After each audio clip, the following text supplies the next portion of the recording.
Whether new shooter, longtime gun owner, or even police officer or soldier, your handgun needs a Crimson Trace laser sight or light. Get the confidence and reliability you need to protect family, home, and country. Crimson Trace.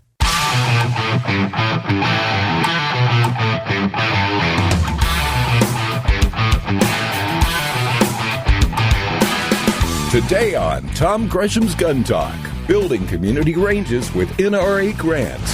Plus, an idea for enhancing local gun shows, arming yourself with gun facts, and more. Call Tom now at 866-825-5486. That's 866-TALK-GUN. Now, here's Tom.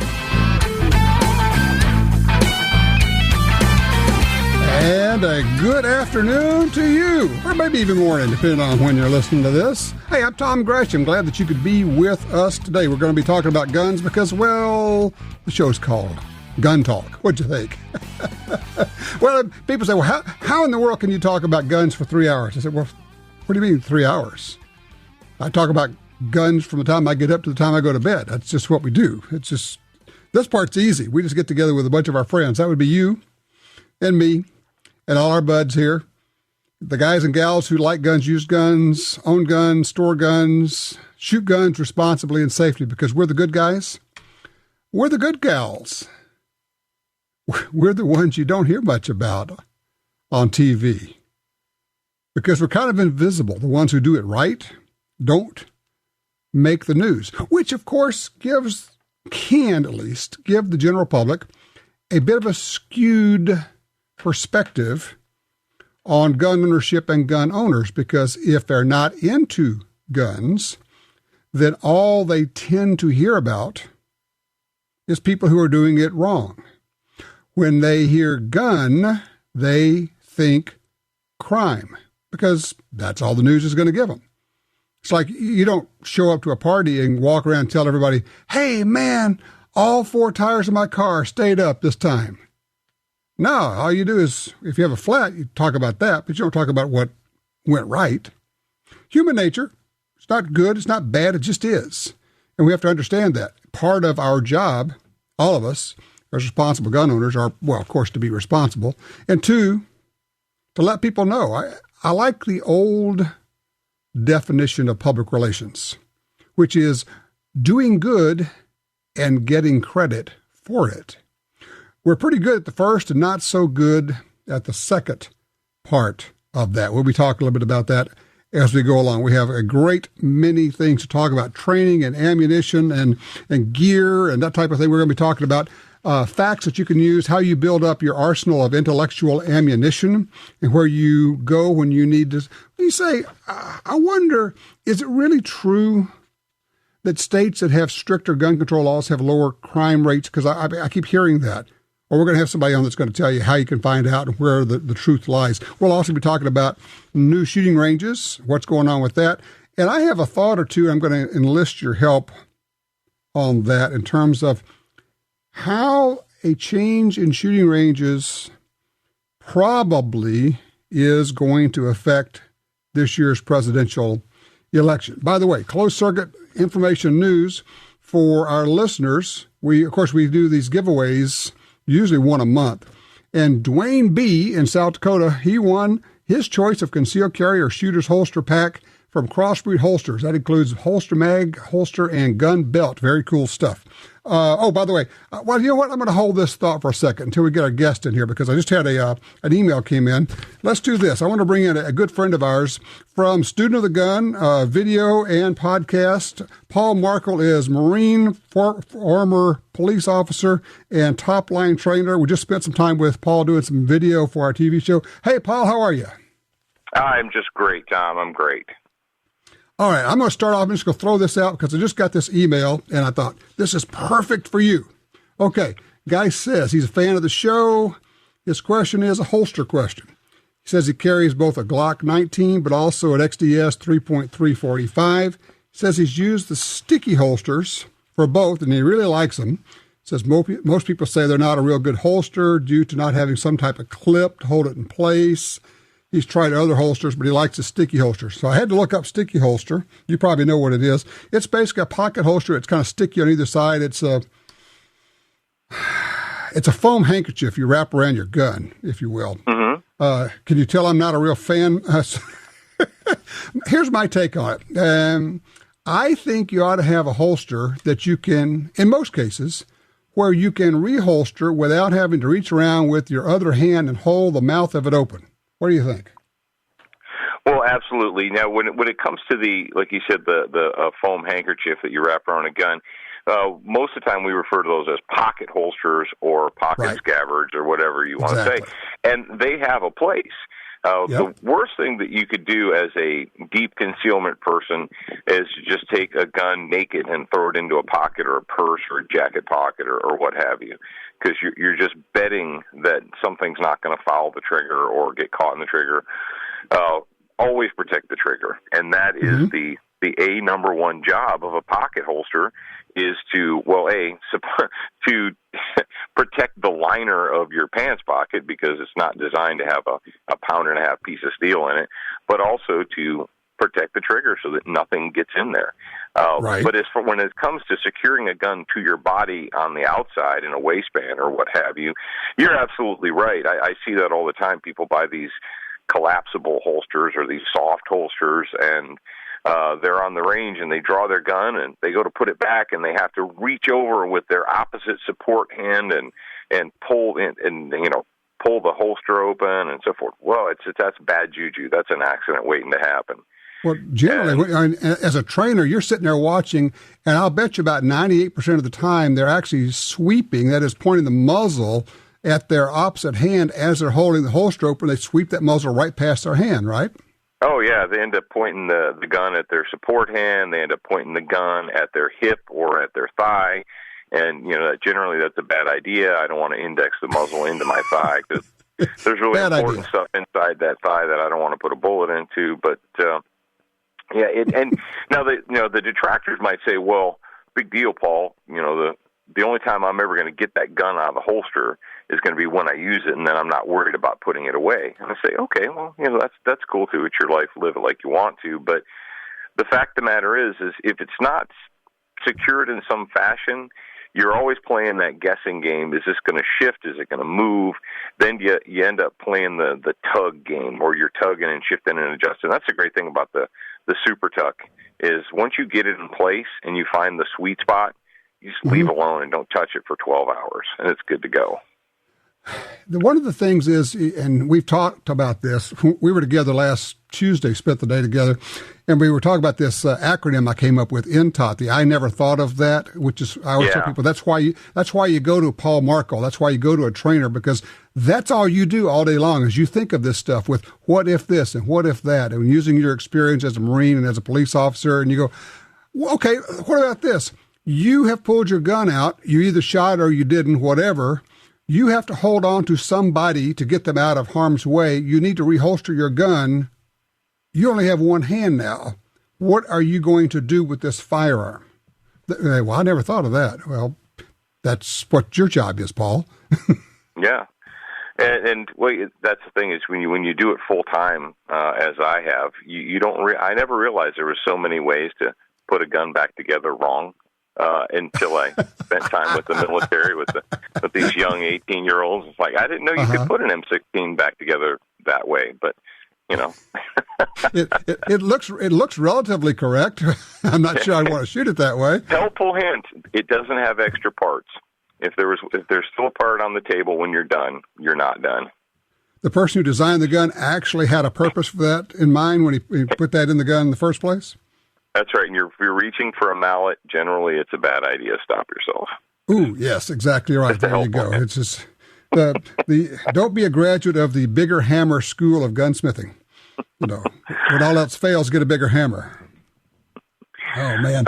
Well, one of the things we were doing is we were doing some drills out there, but I wanted to touch on this idea that we talked about and did some video on. That you teach this course called Beyond the Band-Aid, which is, it's not like full-scale emergency medicine, but it is trauma medicine to try to save a life, whether it's in a shooting or a car accident or whatever it is. Go through what this idea and what the thinking is behind it. Well, the impetus of the Beyond the Band-Aid program came from the military's program that they call TCCC, or Tactical Combat Casualty Care. And during the Global War on Terror from 2007 to 2010, I was working directly for the military as a contractor, teaching at a school, expeditionary combat skills. And one of the things we taught the young skulls full of mush was how to save themselves and their buddies while they're waiting for the professionals to arrive. And it occurred to me, I said, I'm teaching these 18, 19-year-old kids. If you can teach an 18-year-old E1, E2 in the military how to stabilize his buddy and how to keep him alive until the corpsmen or the medics or whatever, until the pros show up with all the fancy gear, why in the world can't we and are we not teaching that to every person who is a responsible adult? If you got a driver's license and a concealed carry permit, you're certainly capable of saving someone's life. Well, there's three main things that can kill you before the ambulance has the time to show up, and that's a loss of an airway, and that's a major hemorrhage. You've got an open artery, and then you can have things such as a tension pneumothorax, where you've got air built up in the chest cavity and it pushes against the heart, and heart don't like that. So the Beyond the Band-Aid class is essentially, it's the TCCC program without field sanitation and spider and snake bites and things like that they teach at military kids. It's a 2-day class, and essentially it centers around what can I do while I'm waiting for the ambulance to arrive to keep this person from dying. And we get all wrapped up as gun carriers around what kind of ammo we have, and what kind of holster, and what kind of gun, and what kind of this, and what kind of that. And I say, well, if you're in a rollover car crash, your gun is just weight. You can't stop someone from bleeding to death with a spare pistol magazine. Yeah, try shoving your extra magazine in that hole in somebody, see what that does. Hold on a second here, Paul. Take a quick break. We're going to come back. We're going to talk about this a little bit more. This is, in case people hadn't figured it out, I think this is an essential skill. When you think of yourself as being a prepared person, you have decided to carry a gun, you've got the training, all of that. This is an extension of that. It's that old deal of what are you prepared to do? Our number, 866-TALK-GUN, 866-TALK-GUN.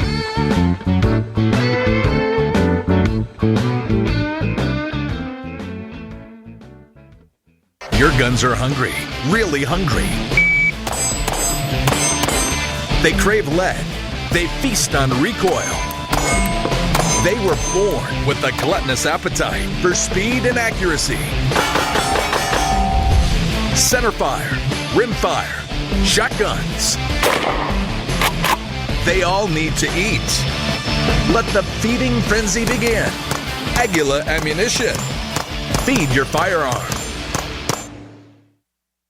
As kids, we learned growing up, if you were going to hunt webbit, you had to be very, very quiet. Oh. At SilencerShop.com, that's what we do. We make guns very quiet with state-of-the-art suppressor technology for every caliber you've got in your safe, from 22s up to the big boys. Minimal noise, less recoil, higher velocity, better accuracy. Do you honestly need another reason to get a silencer? Oh, ask we webbit. Get the facts and get suppressed at SilencerShop.com, making the world a quieter place. The Ruger American Rimfire Rifle combines features of the Ruger American Rifle and innovations of the 1022 Rimfire Rifle to appeal to all bolt-action enthusiasts. It features a modular stock system that provides comb height options for scope or iron sight use, a power bedding integral bedding block system for outstanding accuracy, a Ruger Marksman adjustable trigger, and a 1022 style rotary magazine for reliable feeding. The Ruger American Rimfire Rifle, another rugged, reliable firearm from Ruger. You like free stuff, right? You like good deals, and you want more guns, ammo, and accessories. So get all of that with the free, yes, the free smartphone app, Gun Dealio. With Gun Dealio on your phone, you'll get special offers and deals when you walk into a gun store. Plus, check it anytime for hundreds of deals and offers. Who wouldn't want that? Gun Dealio at the App Store and Google Play. GunDealio.com. The Black Hills. There's nothing like it on Earth. The kind of place where characters become legends. Wild Bill Hickok, Crazy Horse, Calamity Jane. Pick any part of the world and you'll find people go there to make it their own. But this is where people come to get made. This is the place that made the people who make the best ammo on earth. Black Hills Ammunition.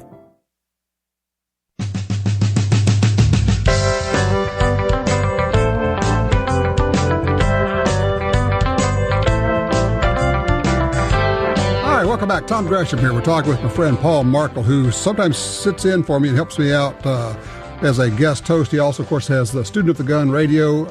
You go to studentofthegun.com. You can find out all about that. We're talking about the idea, Paul, of expanding your concept, a person's concept of what it means to be a prepared person.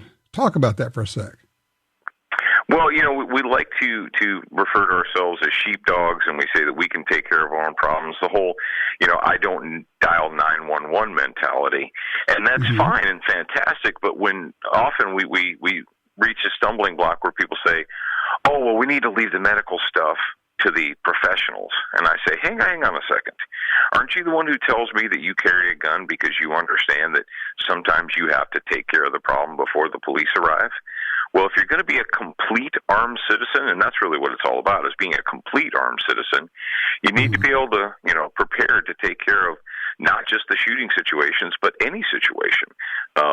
You're far more likely to need a first aid kit or a traumatic medicine kit and skill than you are to need your gun, but you still carry your gun, don't you?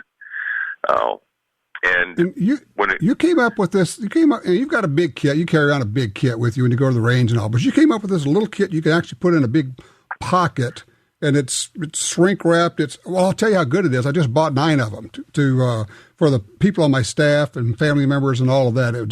I was that impressed with it. If you would explain first what's in it, but also you have to tell the story of what happened when you gave those to your kids. Well, actually, I started teaching TCCC, like I said, about 8-10 years ago, a while ago. And what I did is I made up small kits for my oldest children at the time. My son was, 19, and my daughter was 15 or 14. And within 6 months of me giving them these mini traumatic medicine kits, both of them had used them. And both of them, turned out they were the only people present that had any kind of medical gear available. It was amazing to me, and I was very, very proud father moment.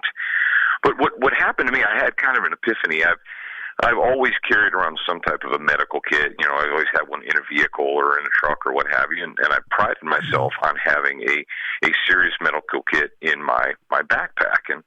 And I found myself at a range, and someone was injured, and my pack was 200 yards away, locked in a car. And the person who was bleeding was right there at my feet. And I said to myself, Paul, you should have known better. But it was one of those deals where you talk yourself out of it because you don't think you'll need it, or, well, if I need it, I'll go grab it. But what can we do? And that's why I came up with the Pocket Lifesaver. And it's not the biggest kit. It's not, it's not a big giant orange backpack full of stuff, but this is the thing that you'll have with you. It's kind of like a J-frame or a little pocket flashlight or whatever. That's the one that you'll actually have on you when you need it, as opposed to the one that's locked in the safe at home. And the Pocket Lifesaver basically has all the material you would need to start dealing with a life-threatening injury, to include a tourniquet. So you've got a tourniquet in there. You've got gauze. You've got what am I thinking of? Is it Curlex? Yeah, it's Curlex. It's a Curlex gauze. Yep. Curlex. Yep. Curlex gauze. You've also got an airway device in there. A nasopharyngeal airway, and and a 3-foot mini roll of duct tape, and some extra stuff. I put one pair of gloves in the basic kit, and everything you would need to get started. Now, is that all you want? Well, no, but you're far better having something ready-made in your pocket than you are to be scrounging around and improvising. Because if someone's got an open artery and you start improvising, the time you're spending improvising is the time they're spending bleeding out into the ground. And, they got a little volcano squirting out of their arm or their leg. You need to get that tourniquet on them right now. And and you showed me, man, you could put this tourniquet on in, what would you figure, 15 seconds, 20 seconds? Yeah, 15, 20 seconds if you take your time. If you take your time, you got it on there. Yeah, 30 seconds if you're real meticulous. Yeah, exactly. And people say, well, I don't know if I'm ever going to need that. Say, yeah, well, you know what? Car wrecks, you're in a hunting camp, a guy's got a hatchet, most dangerous item in a hunting camp, by the way, an axe or a hatchet. And you go on and on, you go, stuff happens, man. People fall down, break bones, they go puncture right through, and now you got a compound fracture with an artery. You never know. You don't. And, the thing that's probably the most gratifying to me is I've kind of been out the side of the mountain just screaming the good news for years and years now, and finally we're starting to get they're starting to get the message. As a matter of fact, the Governor Phil Bryant here in Mississippi, he just came out with kind of like an executive order or resolution that he wants every law enforcement officer in the state of Mississippi to be trained and to have that type of material, that emergency material, available to them. And cops nationwide are saving people's lives with tourniquets, as they should be, because police officers always get there before the ambulance. I was a cop. I was always on scene before the ambulance. Huh. I'll be darned. All right, and they can get more about this from your website, studentofthegun.com? Oh, absolutely. That's the hub. That's where you find stuff. There you go. And you can find out all the other things that Paul's doing with his radio, his videos, different ways of distributing them. All the information is there, studentofthegun.com. Paul, I want to thank you for spending some time. You'll be able to see Paul, by the way, on our TV show, both Gun Venture and Guns and Gear. Never know where we're going to show up. But I just want to thank you for spending the time with us and helping me get started on this. And I wish you nothing but luck with this whole project.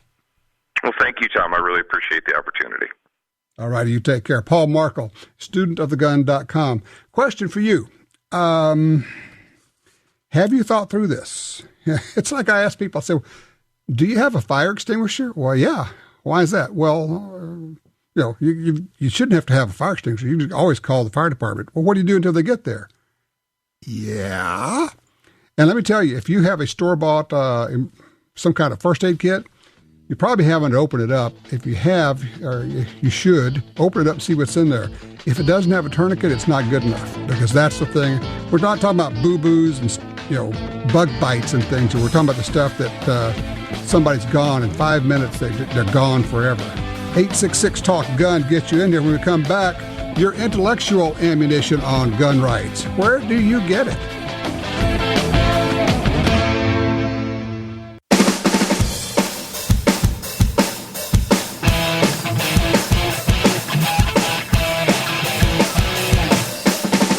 Sign up for our Gun Talk newsletter and join the Truth Squad at www.guntalk.com. Now, back to Gun Talk with Washington Times opinion page regular contributor Tom Gresham. All right, back with you, Tom Gresham. If you'd like to join us, 866-TALK-GUN get you in here. Just dial 1-TOM-TALK-GUN. It's very easy. I talk a lot about intellectual ammunition. That is the facts, the information, the data, if you will, that you need when you are discussing, debating, arguing, call it what you will, presenting, probably a better way to look at it, presenting information about guns, gun ownership, gun safety, gun rights, accidents, death rates, go on and on and on. You know that almost all the information is in our favor. The challenge is to harness it, to gather it, to get it in a form where you can grab the handle and present it at the right time. That's a lot of what I do. And I will tell you, one of the best sources for this was put together by our next guest. Guy Smith joins us now from Gun Facts. Hello, Guy. How you doing, man? I am just great, Tom. Always a pleasure to be with you. And I want to say one thing real quick. Everyone who listens to your show recognizes that you are just a wonderful, nice gentleman. What they don't know is that you're also one of the most generous people I have ever run across. You have given me more of your time, and time is the most valuable of commodities. I just want to sing your praises and let people know that you are just one of the most helpful human beings I've ever run across. Well, that's awfully kind of you. Thank you, sir. But I will tell you, what you're doing is so useful, so valuable, and I can't even imagine how time-consuming it must be for you to go out and run down this. Running down data is like trying to catch cockroaches that are running around and they're hard to get a hold of. And now you got to put them all together here. And so, but you do this. The website, by the way, if somebody wants to follow us, it's gunfacts.info, INFO, gunfacts.info. And the beauty of what you do, and I know you have a media background somewhere in your vast experience, but you put it together in a digestible way that people can look at it and go, oh, I get that. I understand that. I can actually show that to somebody and they can say, look, gun accidents are going down for the last 50 whatever years, and there it all is. How'd you get started doing this in the first place? Well, I got started because I saw somebody on television saying a blatant lie about statistics behind gun control and gun safety, and in my haste, I wrote them a letter and said, you got your information wrong, you need to clean up your act, and a year later they were on television again spouting the same misinformation. Mm-hmm. So my goal, and I've got a little bit of a marketing background, is just to distill the information, do some original research as well, and present it in such a way not only that's instantly understandable, but that anyone can copy and paste this and use it as they're getting into online discussions. Everything on the website is shareable, and I actively encourage people to share it, and the copyright is so limber that it allows for everything but outright plagiarism. I mean, I'm sitting there looking at it, and if you've got data on, I'm looking at the categories: availability of guns, accidental deaths, government laws, microstamping, ballistic fingerprinting, guns and crime prevention, concealed carry. It's every topic that's under discussion. And rather than saying, well, he said and she said, well, what's your source on that? Somebody can go in and actually copy one of these graphs that you put together and paste it somewhere, and they go, here's the information. And oh, by the way, Guy, what you also do here is you include the source of your information.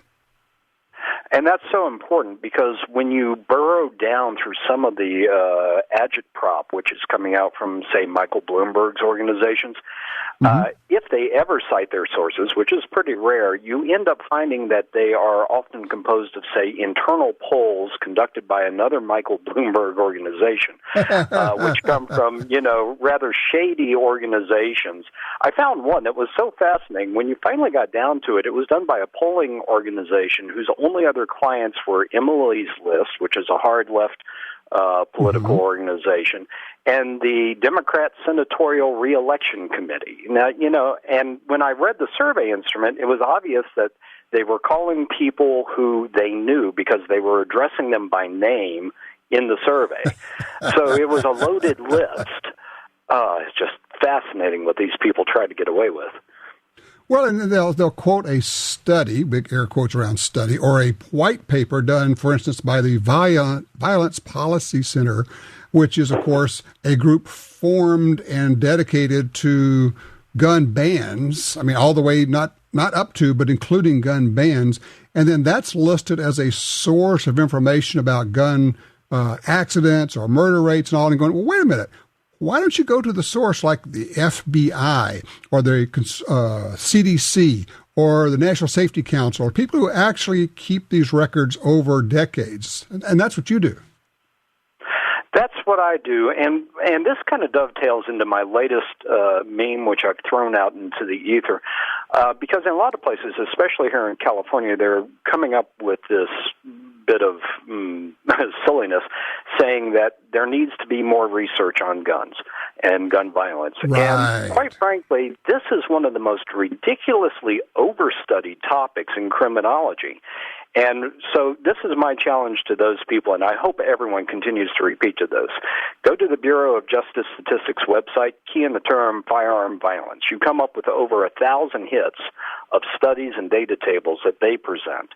Then you go to Google Scholar and you key in criminology firearm violence, and the page count is nearly endless. This is such a well-understood topic that the people who are saying we need to spend government money to do more research are simply trying to manufacture research in their favor. Well, of course, they won't tell you the reason that the CDC's budget was restricted for quote-unquote research on guns was because one of the heads of CDC came out and said, look, the goal of our research is to make guns like cigarettes dirty and banned. our research is designed to end up with a gun ban. Right, and since it's a deadlock in Washington, D.C., out here in California, they're trying to take state money now and give it to UC Davis, which gets us to Garen Wintemute, whose anti-gun research is so preposterous that the researchers who I have conversations with won't even speak his name without sneering a little bit. Yeah, and then you have people like Cook and Ludwig, researchers. I love it. They say, well, we're going to prove that this number of 2 million self-defense gun uses a year is not true, and we're going to use the same methodology, and we'll study it, and we'll come up with our own study. And they did, and they could not come up with 2 million. They actually came up with 3 million a year. And then they spent the next 4 pages of their report describing why their own research was wrong. Well, there's an old rule that says if the facts do not fit the propaganda, the facts must be disposed of. And down-talking your own research is one way of trying to dispose of it. Oh, man, there you go. Well, Guy, I want to do this. The gunfacts.info is a fabulous resource. I use it all the time. I would encourage everybody to go there. I know that basically the only way that you are able to do this is with donations, and so I'm going to throw this out. You're doing your 2016 fundraiser. If anybody would like to go there, take a look at it, see what you do, throw some money in the kitty, that would be very much appreciated, because I just think what you're doing is wonderful. It's a great resource for all of us, my friend. I appreciate that plug. We have one more week to go in the fundraiser, and we don't take money from any of the national organizations. We don't take money from NRA. We don't take it from SAF. We certainly don't take it from Michael Bloomberg and the Joyce Foundation. So everything that we do is financed by people who copy and paste our information. And if somebody will drift by gunfacts.info today, you'll get it, the fundraiser pitch right on your landing page, and drop us a dime or two, but more importantly, get on your email list and your social media list and let everyone else know about the fundraiser. There you go. I mean, throw the equivalent of a box of ammo in it. There you go. Get some intellectual ammunition. Buy a box of intellectual ammo. That'll work. Hey, Guy, carry on, man. I love what you do, and I appreciate it. Anytime we can help, let us know, okay? I will. Thank you, sir. All right, you take care. Yeah, check it out. Go to gunfacts.info. All right, now we're open lines waiting for you. You got a range report, something you want to tell us? 866-TALK-GUN.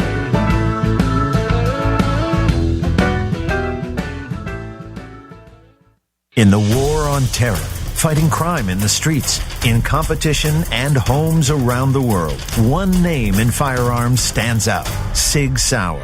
Our pistols and rifles are renowned for their unfailing performance. This same commitment to excellence can be found in our line of SigTac accessories and the training offered by the Sig Sauer Academy. For unmatched quality, reliability, and innovation when it counts, choose Sig Sauer. Visit sigsauer.com today. The .45 Auto, also known as the 1911, is the standard other defensive pistols are measured against. No matter what pistol you carry, techniques developed around the 1911 are vital. You know you need training, and you know your concealed carry class definitely was not training. Now Gun Talk presents an exciting DVD, Fighting with the 1911 with Tiger McKee. Tiger's unique training style will have you drawing, moving, shooting, and running your gun better, no matter what style pistol you prefer. At ShopGunTalk.com, you can order our DVDs of Tiger's instruction. ShopGunTalk.com also has a 2-DVD set, including Concealed Carry 1. Get both for the information you know you need. This really is life and death. ShopGunTalk.com has DVDs, books, and other essential gear. ShopGunTalk.com. That's ShopGunTalk.com. You may be a new shooter, a longtime gun owner, or even a police officer or soldier. No personal defense handgun is fully equipped without a Crimson Trace laser sight or light. Get the confidence and reliability you need to protect family, home, and country. Call 800-442-2406 or visit CrimsonTrace.com for a free copy of our new laser training video, The Laser's Edge, Crimson Trace. I'm just as good as these guys. When will I get my chance to prove it? Your chance is now. American Marksman is a nationwide series of target shooting competitions designed to give you your big break. Think you've got what it takes to go home with $50,000? Visit ammarksman.com to register today. That's ammarksman.com. American Marksman. Are you the one?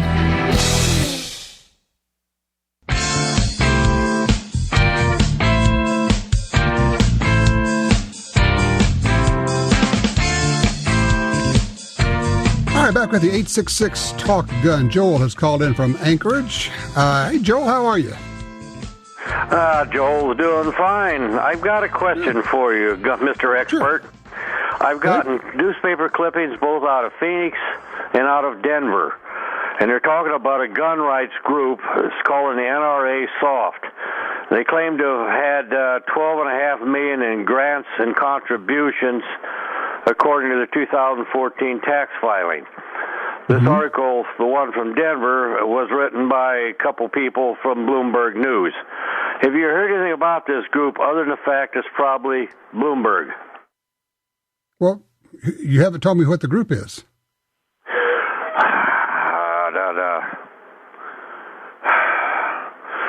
Let's see, Windsor-based Rocky Mountain Gun Owners.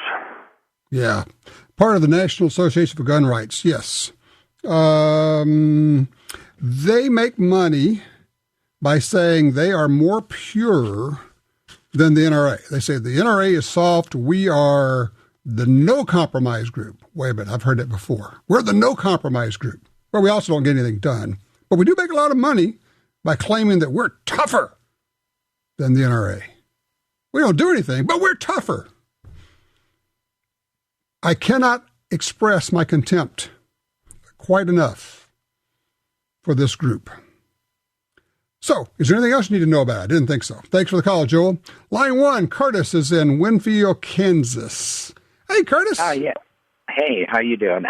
I'm a first-time caller. I listen to you guys all the time, and the question that I had has to do with rifles. It's a 25-06, which is a gun that I love, and I noticed that most people use a 22, 250, 243, and all the other rifles, but very rarely do I hear anything about the 25-06, and I was just kind of wondering why.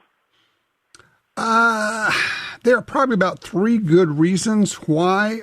None of them are actually sufficient, because I think the 25-06 is a great caliber. I love the 257 Roberts, and the 25-06 gives you another 200 or 300 feet per second, which is fabulous. One of the original reasons may have been, we're just going to say may have been, that there were not as many really good bullets in 25 caliber as there were in some other calibers. That's certainly not true anymore. For those who don't know, a 25-06 it's a 30-06 neck down to 25 caliber, or if you prefer, it's a 270, roughly, not exactly, but roughly neck down to 25 caliber. It is a great cartridge. I would use a 25-06 to hunt anything on the North American continent, with the possible exception of grizzly/brown bear. But elk, moose, antelope, deer, sheep, doesn't matter. 25-06 can do it all. And the beauty of it is it doesn't kick like a big 300 or 7mm Magnum. Exactly. Well, one of the other things I was questioning is the flat trajectory of a 25-06 over all the rest of them.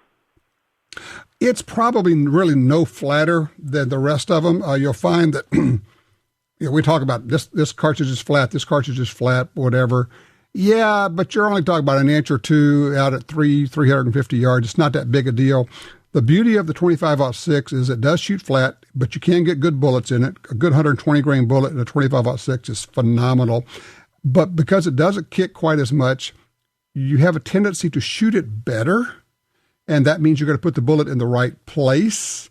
And when you put the bullet in the right place, irrespective of what the cartridge is, the critter tends to cease and desist and ceases to exist, which is what the whole idea is. Now you can get out your knife and reduce it to venison. 25-06 is a great caliber. There actually are a lot of great calibers.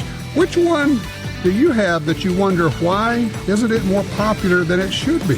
866-TALK-GUN.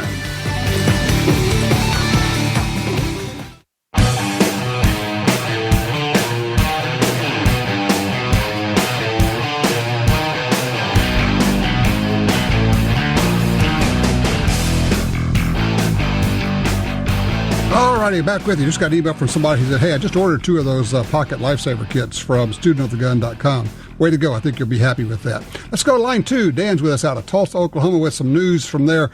Dan, what happened?